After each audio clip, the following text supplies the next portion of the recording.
Viewers আসসালামু আলাইকুম। আমরা এখন এই বাংলা বাক্যটাকে বুঝে বুঝে বাংলা থেকে ইংরেজিতে করব।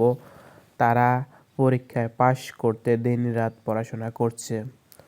তো বাক্যটা পড়লেই বুঝতে পারি যে যেহেতু করছে রয়েছে এটা চলমান, তাহলে এটা আমাদেরকে প্রেজেন্ট কন্টিনিউয়াস টেন্সের স্ট্রাকচার অনুযায়ী করতে হবে। প্রথমে সাবজেক্ট, তারপরে সাবজেক্ট অনুযায়ী এম, ইজ, আর, দেন ভার্বের সাথে আইনি, তারপর যদি অবজেক্ট থাকে তাহলে অবজেক্ট। তো তারা যেহেতু রয়েছে বাক্যে যার সম্বন্ধে কোনো কিছু বলা হয় সে হচ্ছে সাবজেক্ট। তারা যেহেতু রয়েছে সেজন্য আমরা সাবজেক্ট হিসেবে দিয়ে নিচ্ছি। তারপর কন্টিনিউয়াস টেন্স অনুযায়ী আমাদেরকে একটা অক্সিলিয়ারি ভার্ব নিতে হবে। আর নিচ্ছি আমরা যেহেতু দে এর সাথে আরই যায়, দে আর। তারপর আমাদেরকে মেইন ভার্ব নিতে হবে।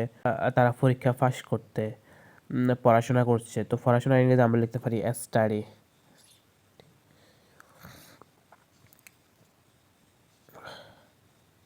স্টাডি যেহেতু চলমান সেজন্য আমাদেরকে আইএনজি নিতে হবে। Studying, they are studying. তারপরে আমাদেরকে পরের অংশটা লিখে নিতে হবে দিন রাত। দিন রাতের ইংরেজি আমরা লিখতে পারি ডে নাইট।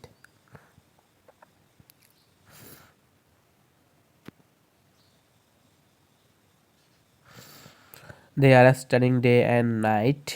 তারপরের অংশটা হচ্ছে গিয়ে কি পরীক্ষায় পাশ করতে। তো যেহেতু তে রয়েছে করতে, সেজন্য আমাদেরকে টু লিখতে হবে। আপনারা মনে রাখবেন যখনই কোনো শব্দের শেষে তে থাকে এরকম তেযুক্ত, তখন সে বাক্যটা লিখতে একটা টু দিতে হয়। তারপরে আমাদেরকে ফাঁস ফাঁস ফাঁস এক্সাম দা। দা কেন, এটা যেহেতু নির্দিষ্ট করে বলা হচ্ছে সেজন্য আমরা দা নিচ্ছি।